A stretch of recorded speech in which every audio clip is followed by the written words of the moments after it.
Hey, pro organizers, it's Melissa, and I am back to confuse people because once again, my guest on the podcast is also named Melissa.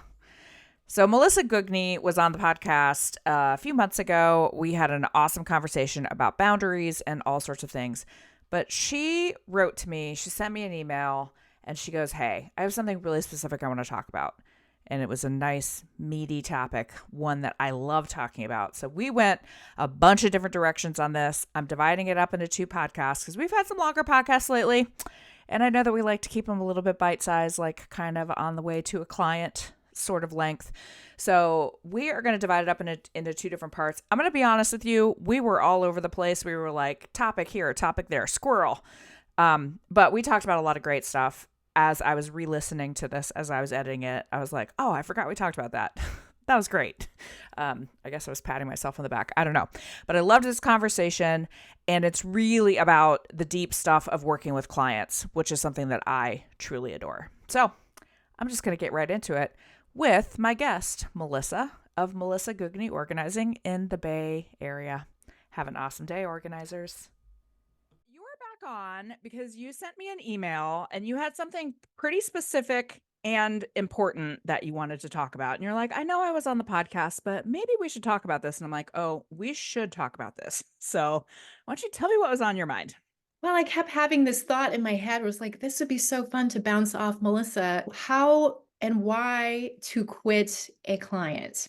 Yes. And I think how I worded it, because I've heard this a lot in the business world, is how to fire a client. Yes. But I have never been comfortable with that. That feels so harsh in Yes. light of the work that we do. Yes. Maybe in other industries, firing a client that makes perfect sense. But to be in somebody's home and in their things, and just by nature as an organizer, that I think that we're doers and givers, we're mostly women, that I think that's can be such an intimate relationship. It's a real mind puzzle of this isn't working for X, Y, and Z, but can I let them down? And what would happen if I did? And there's no rule book about, well, I shouldn't say that. There is, of course, if you really feel like you're in danger. And I'd like to also just say that off the top, if it's an unsafe work environment for whatever reason, that's not what I'm talking about. But I will say it is such a nuanced thing to go through. And I think because most of us are, even if you have a team, you're a solo entrepreneur, it's just this thing in the head of should I, shouldn't I don't know what to do. It's very tough. And I've been in business for myself. It's 20 years this year through many different businesses. I have a lot of experience with this, and I was very challenged by this till like last week. This Yes. has Yeah. been very new skills for me. And I told you in the email, this is where I have felt the most personal and professional growth that I have felt in many years is being able to be okay with, I need to let this go and really be okay, really be at peace with it. Well, there are so many things that we need to get into, but I just don't want to forget. Was there something specific that drove you? Was there a turning point where you're like, oh, I need to be better at this, and here's how you did it? Or was it just a gradual thing? Well, I'd say both. There wasn't one thing that just was like, oh, this is it. Sometimes there's an abrupt end, which I Yeah. had. There's also the I've been working with you for a long time and I don't think this is serving us anymore. And I think it was a lot of different ends. I was working with a friend and I even ended that. And that was kind of a mutual decision. It was all of it together. And I can explore the different aspects of Yeah. how that's come about too. Let me just go back and say one of the reasons I think this is really important to talk about, and I appreciate your approach to it a lot because you're right. People do use the phrase fire a client. And well, there might be some that is the right phrase. Sure. There are a few, right? But I think one of the reasons that we hesitate to take this leap is for exactly the reason that you said is it is personal. We feel guilty. We do want to help people. Sometimes the people who are most in need of help are the people that we actually can't help. In some cases, that are the people that we need to move on from. And that leads to a lot of emotions and feelings. But the reason that we need to talk about this is because in our Inspired Organizer group, which has people from all across the globe of all different lengths of time in their business, from brand new to 20 years, this question comes up a lot. And Yeah. we always see that people will tell the story and they'll be like, here's my situation. How should I handle this? And because it comes up so much, it's very clear that we all struggle with this, whether it's as empathetic feeling people or just as business people, like, oh my gosh, but this is a client that's going to bring me money and maybe I should take them. There are a lot of things that go into the soup. I Yeah, think I'm similar to you in that I am kind of a let's give it a try kind of girl. I'm not totally. a person that's got tons of, oh, I red flag here, there, and everywhere. And I think that learning this skill has actually helped me be more open, right? Because I can Okay. say, I'm not sure if this, maybe it's something just as simple as I'm not sure if this person is ready, or it doesn't really sound like this person wants to do it. It sounds like maybe their adult son wants them to do it. But, Yeah. well, you never know. It can work out, right? So maybe I'll give it a try because I feel like I feel stronger in myself to be able to say we do a session and then it's, you know what? My sense is that this isn't going the way you want it to, or this isn't achieving what you want. Do you want to continue? Should we put this on hold? Something I see a lot in the Inspired Organizer group is the, oh, I should have known. I should have seen the signs. Oh, this happened. I should. Okay, let me tell y'all. You didn't, and it's fine because Yeah. everything's fine until it isn't. It's okay. We all Yeah. miss the signs sometimes. Everybody. Sometimes you just need to take a chance, and then it's very easy to go back. You know what? Hindsight's 2020. Go back. Oh, sure, I should have known they said that. Whatever. It's fine. Yeah. You can move on and you can change your mind and say, let's put a pin in this, or I'm not the right organizer. I can refer you to somebody else. I had a situation, and this was maybe the most dramatic for me. Last year, I had somebody get in touch, needed an organizer, had worked with an organizer before. And I mean, I feel kind of silly even saying this because I think we all hear, oh, I'm a hoarder, right? Or Yeah. like, Always. I'm a hoarder. Or this is the worst house you're ever going to see.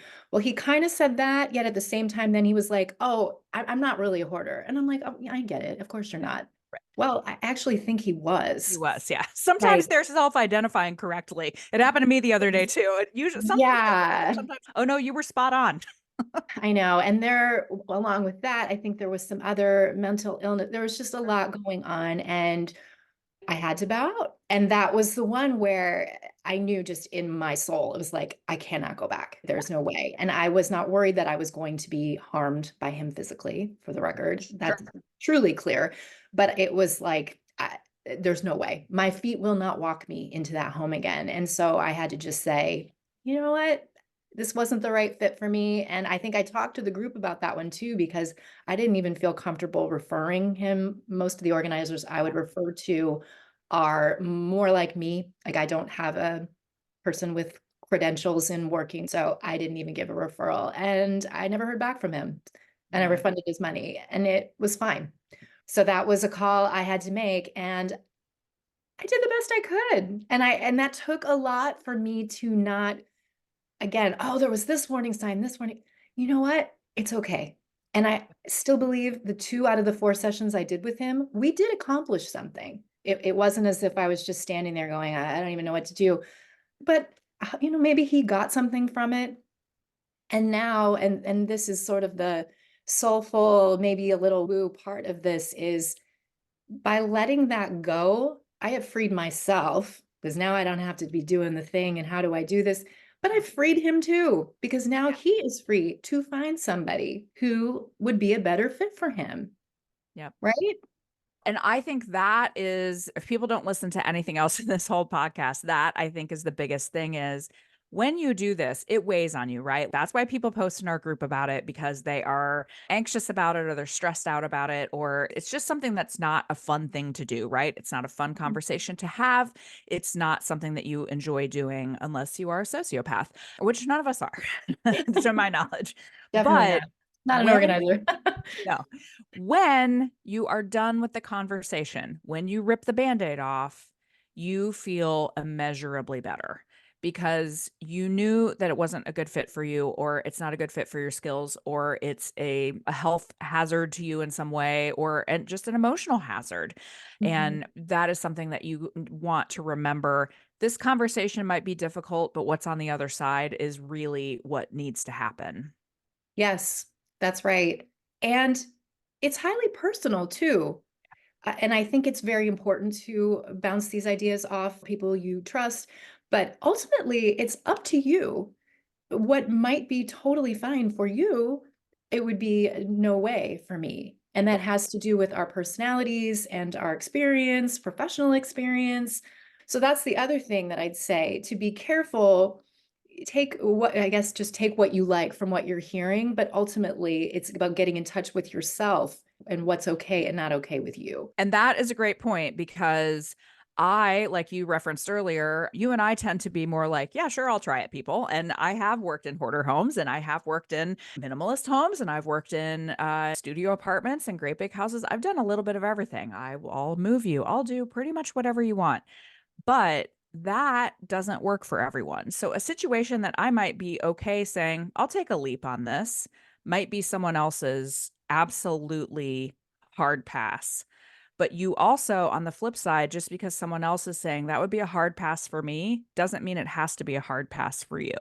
You get Yeah, to make all of those rules. So take the advice, but also 100% of the time, trust your gut of what your gut is telling you about the situation. definitely. And like all the things in organizing and I guess in life, it gets easier the longer you do this. Totally. Because this client in particular, this was a more advanced thing that had that come around early in my career, even with me having a lot of business experience, Mhm. yeah, I would have really been flustered. But I think it was more, I am very aware that I can be thrown in a lot of situations and be fine.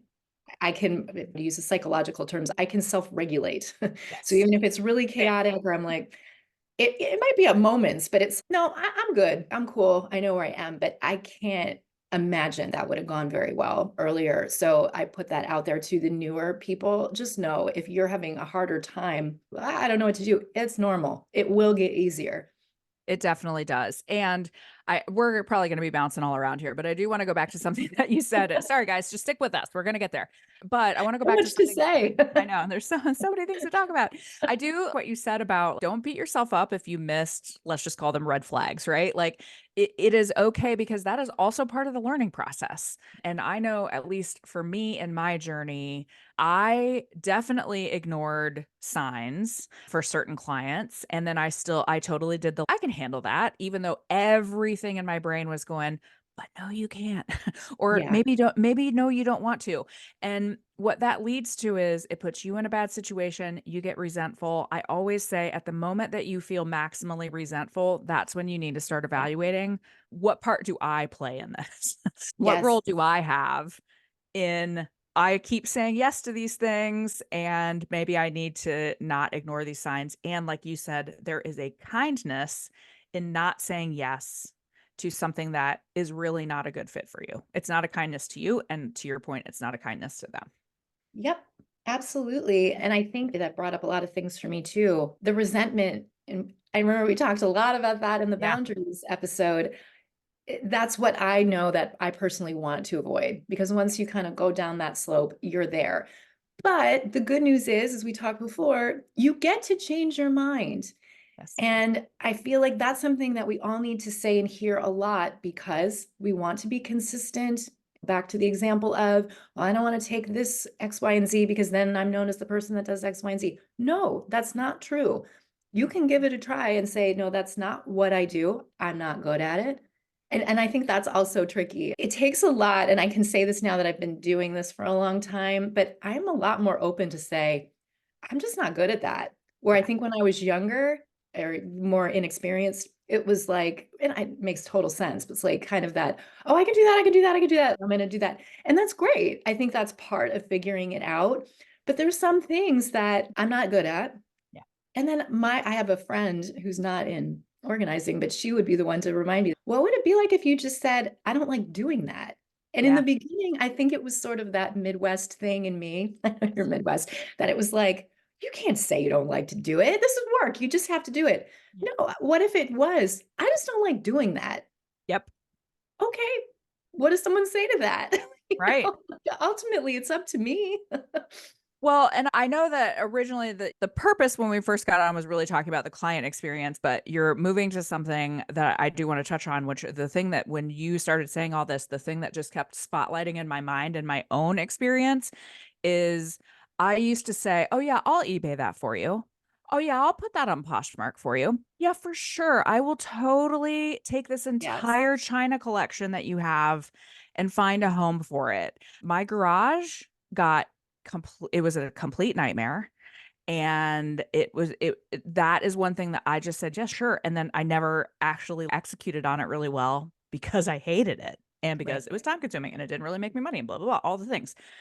I realized, no, I just say, "I don't actually do that, but I'd be happy to look around and see if I could find you someone who does do that." Or I will just explain to them, "You know what? You're probably gonna get more money from the tax write-off than you will from putting it on Poshmark." So there I just have found other things to say to clients. Oh, and I feel you there because I think it's always that first I want to get those things out of their house. So it's Yes, like, correct. what can I do with this? And it's almost like I have to just bite your tongue, Right. take a Just breath. stop saying, "Don't say it, No, don't say it." yes, I don't want to take those things. We can figure something else out, but it's going to be kind of a lot of work. That's somebody else's area of expertise. And this may resonate to some people who are listening, but here in San Francisco, garbage is a really big deal. It's very Yeah. expensive. The garbage company will only take it's a very difficult thing. And that was a hard one too. I don't want my car full of garbage. Yeah. That's that. So I think in the beginning, oh yeah, I'll take it. Where am I supposed to take it? I don't know where to take it. And to go to the dump, that's just to pay to go to the dump. It's like a minimum of $80. No, we call a hauling company. But that was me just being like, I just want to wrap this session up with a bow. Let me take it for you Yes. and never worry about it again. I wish I could, but that I can't do. And that's the I mean, this all goes to people pleasing, right? Like and even if you're not like a super people pleaser, I happen to be, I'm a recovering or current people, I don't know. I'm working on it. But I think it's part of we want our clients to be maximally happy. We want to leave them going, "Oh my gosh, that made such a huge difference for me. And I'm going to tell all my friends about you." Or you want them also not to put the things back in their closet or any of the things, right? Yeah. And so we're like, "Cool, let me create 10 problems for myself, trying to maybe solve one problem that might not actually be a problem for the client. Maybe they're fine taking out their own garbage or whatever it may be." Right. And lo and behold, these problems do get solved. They do. That's the other thing.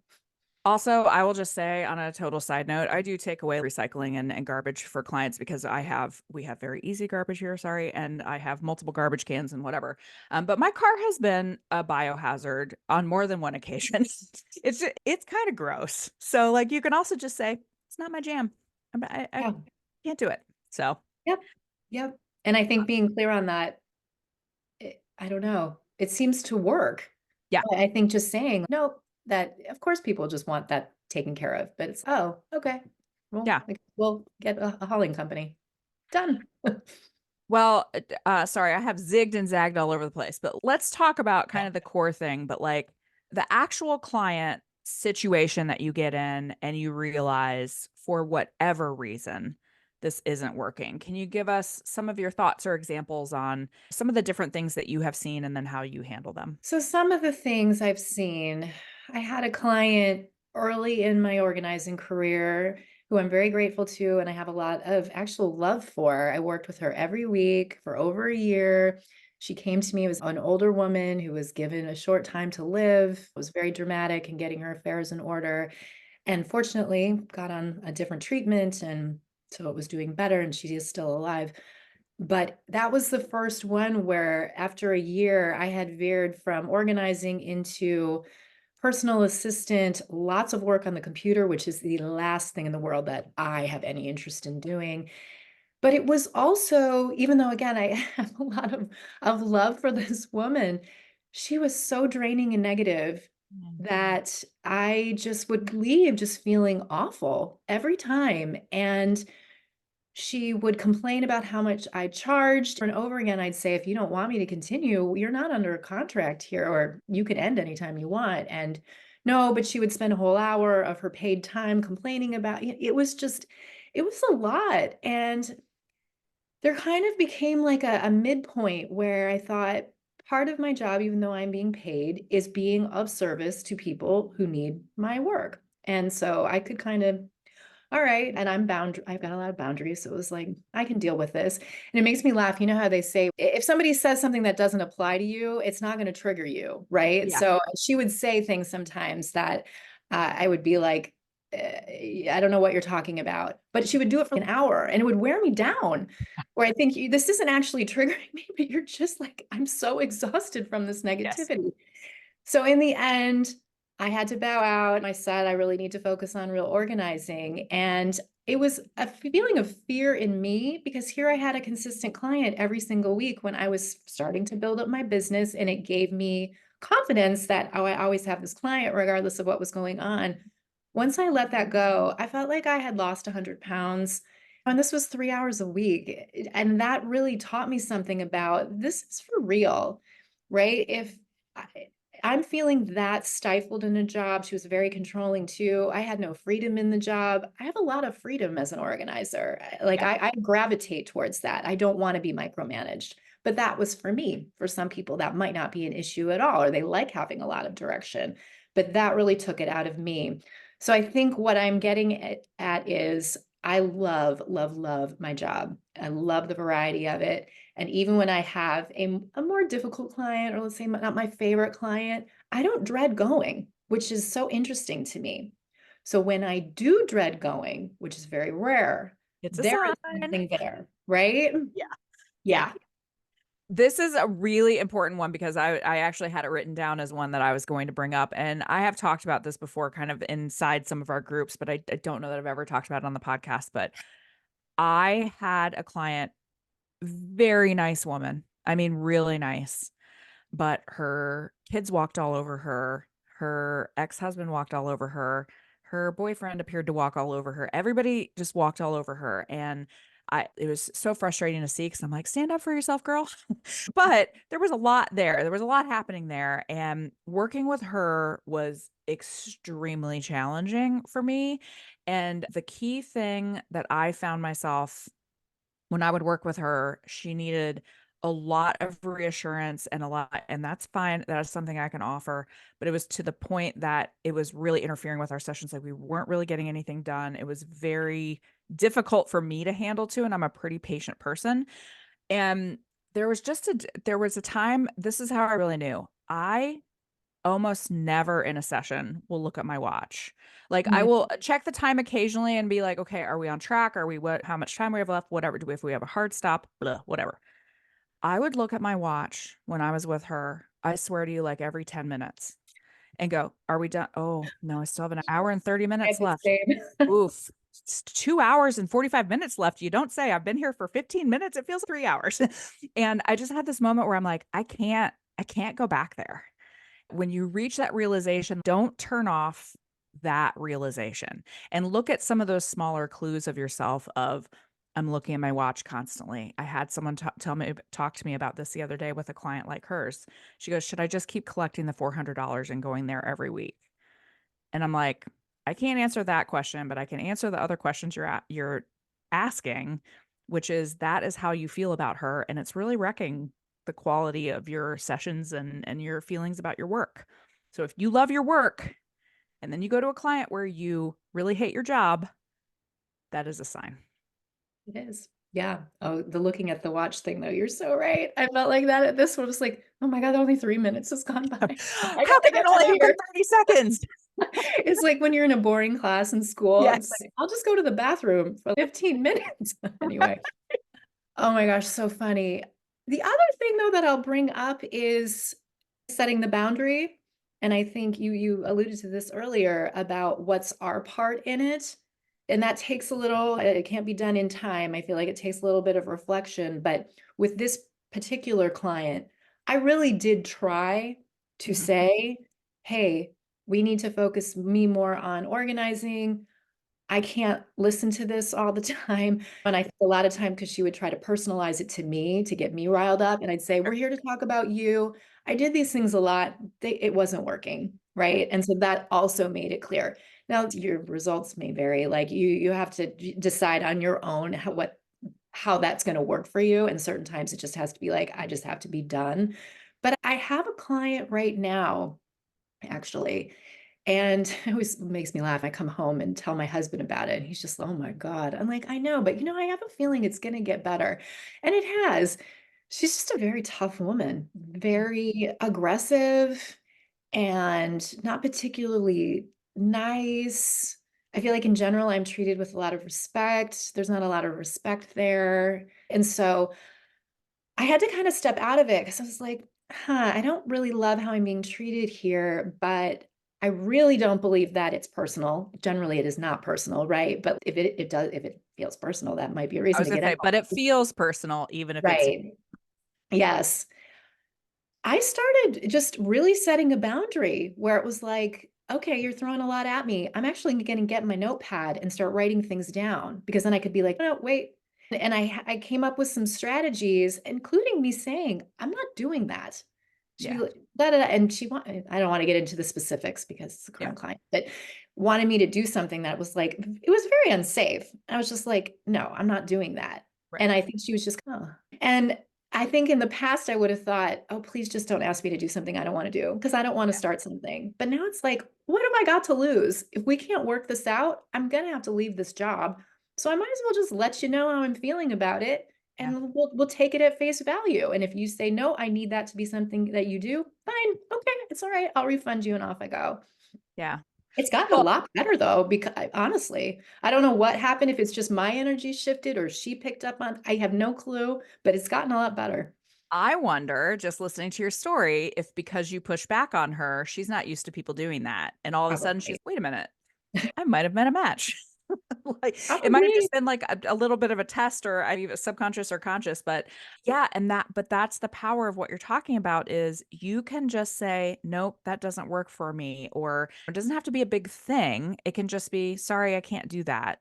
You don't have to over explain it. I'm an over explainer. That's Uh, right. yeah, you can just say, sorry, I can't do that. And if they ask why, you can give them an answer maybe, Mhm. but that is really important that you can keep those boundaries and not take someone who is really aggressive or assertive and then have them run all over you. Yeah, agreed. And I think that that brings up the knowing thyself thing too, because you and me, I'm game for things. Yeah. And because I know that about myself, when I say I'm not going to do it, that's good information, right? Because I do all kinds of things. Right. Yeah. Like I'm really a Your person. threshold for what's okay is a lot wider. So if It you're sure beyond that, is. you are really pushing the limits. Yep, exactly. I want to talk a second about something that kind of sparked in me, and this was something that came up in the group the other day too. Was it came up on one of our Zooms actually. Are clients who are really controlling. So they have hired you as a professional organizer. Theoretically, they've hired you because you are the expert and you have skills they don't have. But the client is, I'm going to tell you what to do, and that person is directing all of the work. Have you had experiences with that? Oh yeah, so many thoughts. And I have quite a controlling streak in me too. So I'll put that off Same. the top. That takes one to know one. Sometimes I can see it a mile away and it's okay, how's this gonna go? So many different things can happen with that. Sometimes I really have to just give people grace that when I first come into their home, that can really bring up a lot of feelings for them. And I just had a client recently that I'm not sure if it was full control, but there was just so much anxiety and just talking a mile a minute. And this is, and I had, again, the dysregulation, like I started to get really panicky. And I had to kind of leave my mind a minute and go, this is, you're picking up on her. Take some Yes. deep breaths. I'm fine. And I was. And sure enough, by the end of the session, which went really well, I really like her a lot. She had calmed down a lot. I did second session last week. It went great. So sometimes it is just that getting to know, I know we all know this, but even people who have, it's all a judgment call, but like homes that are quite put together, or maybe they just have a bunch of kids and that's why things are crazy. But it's, I think you've got nothing to be ashamed of here. You're doing great. We don't know what they're going through. I think that brings up so much shame that someone's coming in and it's, oh gosh, you're going to judge me, right? So I think really exuding that, and I always put a lot of focus on that kind of as I'm walking up to the door the first time in my mind, if come from a really open-hearted place without judgment so that they can really feel that and get comfortable. So that is part of the control thing. But for clients that do really want to micromanage, gosh, I mean, that has been an evolution. So many different things. And I think these are the themes you're going to know right away. Some people, you can get somewhere. It just takes earning trust over time. Some people I've gotten nowhere. And I kind of have to just focus on, I'm still doing good work here. Yep. And when it's done, and it's definitely never going to be my favorite job. Mhm. I just finished with a family and I did a lot of sessions with them and I really liked them and they got a baby. It was just a lot going on. I get it.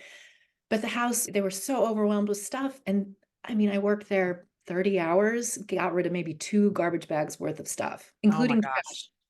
Oh, They just were not interested. And I know that many of us in the group are, we focus on decluttering. That's not like a credential for working with me. yeah. It's fine. You want to declutter, you don't, I'll meet you where you are. So standing by that though, I had to say every session, twice a session, that's fine if you want to keep 900 pairs of shoes. But when you came to me, you did say you're overwhelmed with stuff. It's hard for me to believe you really wear all of these shoes. Nope, I don't want to get rid of anything. Okay, All right. moving on. Yep. Right? And my guess is probably one day, maybe in a year or 20 years, she may remember that conversation. Yeah. Right? But I can't force it. I think one of the things is, and I talk about this a lot in our organizing essentials group, is there is often a disconnect between what a client will speak with their mouth and what actually is in the brain and actually happening. Is they Yeah. will say, I mean, and I gave an example one day as one of my treasured, dearest clients. I love her so much. I will be at her house for many more years, as long as I have a business, I think. But she texted me and she was like, "Oh, I'm really ready to do it now." And I'm like, "Okie doke." And I get there and she's, "No, I really am ready." And then it was like maybe 5 minutes later, she's, "But that is a good rubber band. I might use it." I'm like, "Oh my gosh, it's halfway ripped. No, you said you were ready." So I think that we have to just accept that ultimately we cannot force a client to do anything. Mhm. And you can only do exactly what you did, is remind them, "This is what you told me at the beginning of our time." Sometimes that causes people to go, "Oh, man, you're right. That is my bad." Mhm. And Yeah. sometimes it Yeah. causes them to entrench further and be like, "You are not taking a pair of my shoes, lady. Yeah. Or they're not leaving my Absolutely. house." Yeah, and I mean, the other thing being, everything we're talking about is relative too. Yes. I'm in so many homes. I can say, in my opinion, I know what a big cull is compared to a non-cull. To this person, getting rid of 2 pairs of shoes was probably like, that was the hugest deal in the world. What is Melissa For sure. talking about? I did purge when I was newer to this and I had such a clear vision, right? That this is how I want it to be. That was really hard. If I didn't get over that, I couldn't keep doing this. Yeah. Like that, I just couldn't. I also try to remind myself if I'm having one of those, especially with controlling clients, and I think there are different categories of controlling clients. Some of them want to tell you what you're going to do. Some of them want to guide all of the work. You are just an assistant. Some of them are just very entrenched, whatever. There are a lot of different things. But I also try to remind myself that you may be exactly what they need at that time. You are not up to your full capabilities, and they are not going to get your full potential as a partner, but you still might be doing something that is actually helpful to them. You don't view it as helpful, but they do. And ultimately, they get to make that choice. And I tell people all the time, people will say a lot, "Well, they just are wasting their money." I go, "You don't get to tell them how they get to spend their money." I know. Yep. And that takes a while for that to sink in, right? Yeah. Because I'm fast. I personally don't like to waste money. I am not a person with a Yes. drawer full of gift cards. I'm Yeah. just not like Right. that. So it was always like, come on, let's get this moving, right? Yeah. But you're right.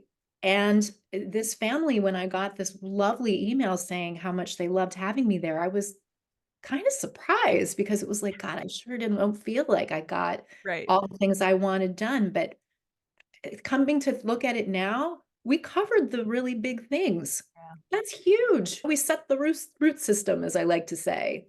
Yeah. All the other stuff is still kind of crazy, but that's fantastic. Like I have to be okay with that. Yeah. Well, and I think that what you said too about sometimes you go back to what they said at the beginning. Sometimes you don't even go back to what they said at the beginning. You just do a halt. I have had with controlling clients in particular, I have found one of the most valuable things you can do is be like, can we take a time out here just for a second? Can we just have a chat? Yeah. And I did that with a client recently, and I just said, "Hey, I just need to take a minute because I want to make sure that we're connected on what do you want me to do?" Because I was doing my job as I see my job, and Mhm. she was clearly wanting something entirely different.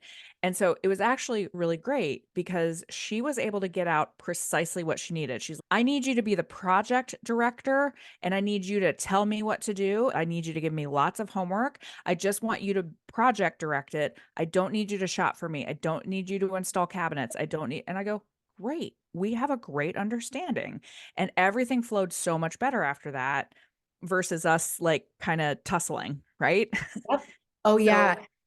And that's experimenting with that too, because yes. I've had clients where that has worked great. I've had other clients where it did not work at all, but putting it in an email. So I think they Yeah, could read it because sometimes I think the ADHD thing can be, let's just one more totally. thing to take in. So it was like, let's try putting it in writing. They can sit with it. And then all of a sudden that seemed to help. Yeah. Something I use all the time is how about you go and do some things for an hour? Yes. And Yes. if everyone's not trying that, try it. I know sometimes the client says they want to work with you. Most of my clients do not want to work with me all the time. They're working from home and they have other things to do, so it's pretty easy. But when it gets like too crazy, because I can see it in their eyes too, sometimes the micromanaging is because their stuff is all over the place and they're super overwhelmed. Right? This is something I take for granted as an organizer. How many times has a client said to me, like, oh my God, like, I don't know how you're dealing with this. Oh, yeah, no, I got this. This does not overwhelm me at all. But that can pull this, like, well, what are you going to do with this? What are you going to do with it? You know what? You come back in 45 minutes. I'm going to make more sense of this. I'll have questions for you. It helps so much. Yes.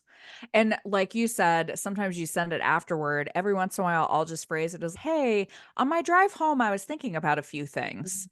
Yeah, Maybe next time we could do XYZ or whatever. By the way, I was thinking about it every second I was in your house it does and help. every second of the last time I was in your house. But yeah, just giving yourself some distance and just that kindness of, hey, I was just had a couple of fun ideas. So, Yes, definitely. Well, and it's like that putting them first, even though it's to serve our purposes ultimately so that we can continue to work together. It's symbiotic, I guess. I can see that this is really a lot for you right now. Why don't you take a break? It's okay. And I'm fine. But why don't we get a little distance here? I believe an organizer truly reaches superpower organizer status when they are alternately doing their functional job while also reading body language and faces and words and tone of voice in their client. And that's hard to pick up on if you're brand new with someone, right? But after a while, I think when you're paying attention to those things, you can really start to hone in on those cues and then do the, hey, how about you just go watch a show for half an hour? Or do you know that I will be happy to do this for you? Why don't you give yourself a break? Whatever, Yes. or the timeout thing or the whatever it looks like for you, but paying attention to those signals, I think can really dial down a lot of the angst. Yeah, absolutely. And I'll add to that too, because I know for me, for all of us, sometimes there's just like all these thoughts I in know. my head, and I'm designing the closet, and look, there's more pencils, and there's Yeah. so many things, and you're also trying to pick up on what they're doing, but it can also be put into words.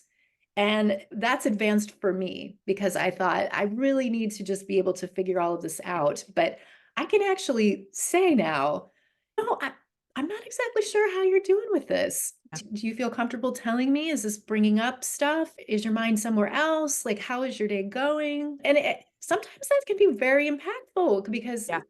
Learning to be a better communicator has really been a focus of my life in all aspects in the last few years. And the more that I see, so many people don't know how to communicate, or they are not used to being communicated with much respect Yeah. too. So sometimes that really can bring up all kinds of really beautiful things too, where they're just like, wow, how am I feeling? Yeah, Mm. this is a lot. Like, it's okay to feel that way. Or acknowledging to them, I feel with a lot of clients, if you just say to them, I know this is hard. Yeah. If you just say, I know clearing out your closet is hard. I know looking at clothes that you wore 10 years ago before you had kids is a bummer. If you can acknowledge those feelings, because a lot of times what Yeah. I see is people who feel like this is silly for them to be sad about a sweatshirt or whatever. Sure.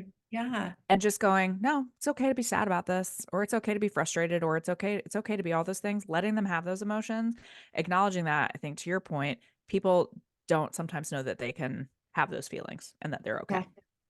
Yes, you're so right. I was working with an older woman once, and we were going through boxes of art and photos, and there was a framed photo of two little kids. It was really cute. And she was kind of a more quiet, stoic woman. And she held it up and was just like, the look that she gave this picture, I just got this feeling like, oh no, there's a sad story here. And she was quiet for a minute. And I was like, oh, are you doing okay? And she was like, I have no idea who these kids are. Oh, yeah. That's awesome. You were waiting for a story of these are my cousins who were lost in a boating accident in Seriously. 1942. I'm like, oh, thank God. That's amazing. I totally love that. I know. Well, just God, we're just veering all over the place, but I I know. also it's just story time. I will tell this story. Ask your clients questions like the right ones, right? Not every client is going to be this client, but I'll tell you. I have this client. I have worked on a photo project for him. I've talked about him a million times. I love him, but I've worked on a photo project for him for a long time. I feel like I know his entire family, like going back generations, even though I've only ever met Aw. him. But point of the story is, I was talking to him the last time I was there, and I was like, you know what? I said, I just realized something like based on one of the photos I saw. I go, your mom was really tall. And he's, oh, yeah, she was like 6'3". And I'm like, Oh. holy cow, she's really tall. And I go, that means your dad was really tall. We just had this whole conversation. And he launched into this poignant story about a teacher had said, and this was back in the 40s when women getting married was very important, had Mhm. said to her, you're too tall. You're never going to find a husband. Mm. And he goes, that affected her for her entire life. And just this kind of sad story, but anyway, I'm not telling it very well, but ask your clients questions about stuff because they love talking about it. And there are just really interesting stories there about so many things. So many interesting stories to tell. That could be its own podcast there. Yeah. That would be a good one to field out Or amongst the group, maybe you don't even know the people in the picture. One of those two things. or that. Stay tuned until later this week, and I will have the second part of my conversation with Melissa on the Melissa and Melissa show, I guess. So I hope you enjoyed that, and I hope you have an absolutely fabulous week, organizers.